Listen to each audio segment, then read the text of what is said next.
The easiest way to know whose opinions you should take is look at the person, look how they look like, and how they're carrying themselves. And if you don't think that that's somebody you want to be like or look like or sound like, I wouldn't take their opinion serious. I'll take it with a grain of salt. Yo, YouTube, what it do? It's your boy, Ro. Man, I got another episode for y'all today, and this one's going to be about people's opinions. A lot of people give a lot of opinions. I had blew up on Instagram because of the reel I made with the Naruto thing, and it hit over 1 million. And there's a lot of people's opinions, but not necessarily because of the Naruto thing itself, but because of how many followers I've gained and stuff like that. And people just want to give their 2 cents, oh, do this with your career, use this momentum. And I just know that it's one of those things where it can get overwhelming for people, because first thing you're probably wondering if that's ever your situation is oh, what do I do when I gain, how do you know whose opinions is the one you need to listen to? What do you do next?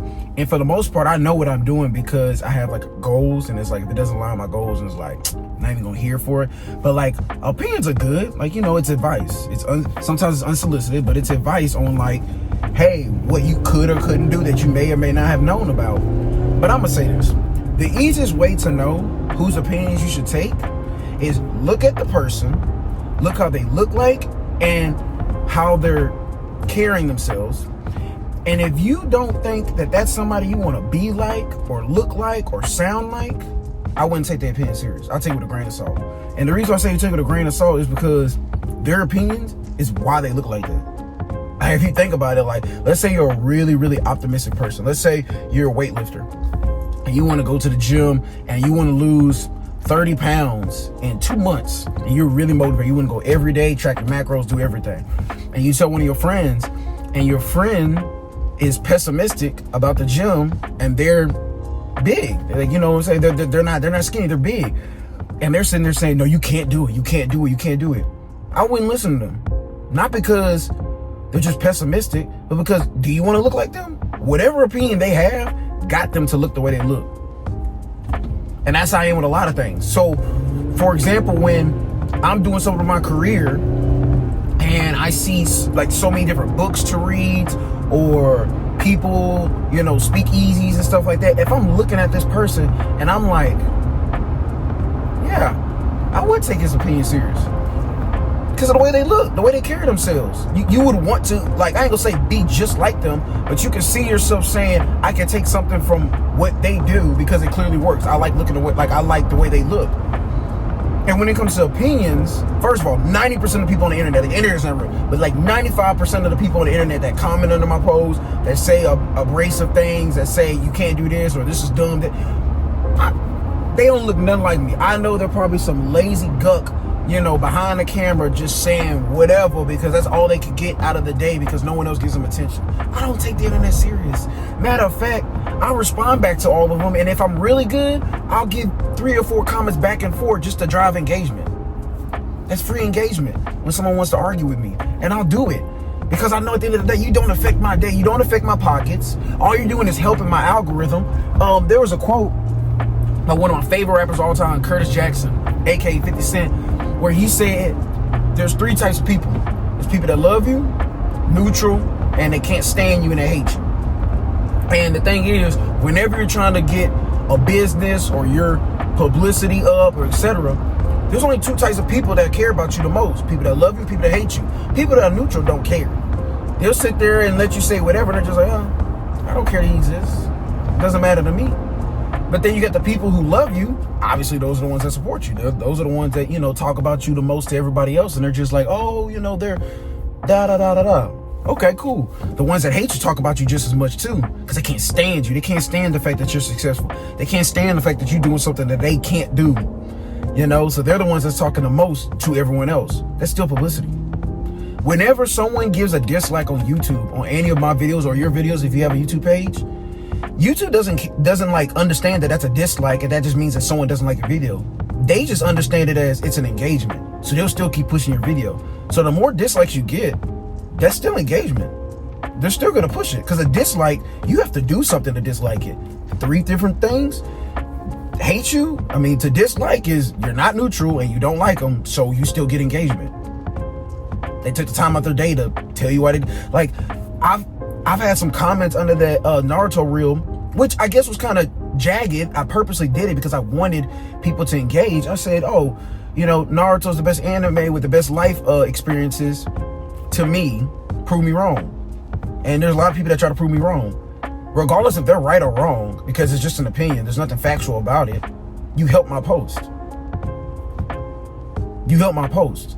So when it comes to taking people's opinions, you got to be very careful, because whoever you believe is your role model, you shouldn't have too many of them, if that makes sense. Like, you shouldn't have too many role models, because then you stretch yourself thin. There should be a collective 5 to 10, like both your hands, 5 to 10 people that you can sit there and say, okay, cool, I can take advice from you.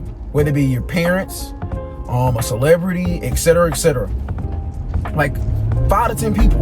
And the reason is because when you start pushing it to too many people, then you're becoming like a jack of all trades of everybody. When it's like there's only like a concrete 5 to 10 people that you could actually imitate to some degree.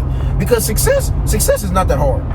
Whatever you want to do, whatever you believe is successful, all you got to do is look at someone you look up to who's done it already, find what they did, and just do one step better than them. Because what they did already got it. So they've showed everybody this is how you do it. All you gotta do is do one thing. Like, you don't have to like revolutionize what they did and then all of a sudden just become a person that just did like the most extravagant thing just to do what they already did. They've already proved that it works. Just do a little bit better, because it'll stand out just a little bit more. You know, some people think, oh, my music, you know, I look up to this artist and they do this, I got to do this crazy thing. No, like, there's so many different people who've done the exact same thing they still blown up. How many different versions of R&B have we seen? How many different versions of reggaeton have we seen? Like, it's all the same thing. It's just a little bit of spice. That's it. And when it comes to your career or even your dreams and aspirations, writing a book, being a musician, going to the league, all that stuff, you just gotta do one thing a little bit better. Not 2, not 3. And then if you want to really stand out, of course, do better. But you ain't gotta be dramatic. And there are people's opinions out there that would tell you, especially when you're doing better, there are people who will give you opinions that will say, you're crazy, don't do that. I don't think that would work. Because one, again, if they're not somebody you look up to, they're never going to tell you something you want to hear, period. They're never going to tell you anything that you want to hear. And then secondly, you know how hard it is for somebody to wish you did better than them? Like, imagine, like, you could be humble, right? But imagine a person who is going through life and it's just whooping their ass. They're just like, I hate it. I will hate waking up every day, da-da-da. And you, their best friend, just comes to them and say, hey, I got this huge opportunity, da-da-da-da-da. Should I take it? You think they're going to sit there and say, oh my God, yeah. No, they're not. They're going to probably sit there and be like, go. Like, if they're really neutral, they're going to be like, oh, go ahead. And if they're a real hater, they might be like, oh, why would you do that? When I hear someone question anything that I want to do, your opinion goes out the door. I can't tell you nothing anymore. Because then now, it's not even about pessimism. You're just not on my team. Because I know this for a fact. This is what's so weird about celebrities. And I guess I kind of got a taste of it whenever I blow up on social media. I kind of get a taste of it. But this is what's so weird about celebrities, right? What's so weird about celebrities is that a person could sit there and not have met a celebrity at all. They've never met them a day in their life. They've never spoken to them, met them, none of that stuff. But they'll repost their work. They'll repost their clothes, their work, any post they make, all because they look up to them. You've never met them. They might be, look at all these celebrities that have these cases in the back end, out the blue. You've never met them. You don't know them as a person. But your best friend, your closest best friend, you would never repost their things. You would never. And that's why I just be like, if you become really, really successful, everyone will support you. And I've met some people, like my biggest supporters are people I've never met, because they only met this version of me. And they're like, oh, I'll support you. And they don't even give me opinions that would second guess me. They would be like, I met you at this version of you that can do this, so I'm going to believe you can. So my opinion will be, oh, you can do this, you can do that, et cetera, et cetera, et cetera. That's the type of people you want in your life. And that's the type of opinions you want in your life. I'm not saying don't take constructive criticism. There's a difference. But again, depending on how the person look and carry themselves, take it with a grain of salt. For real.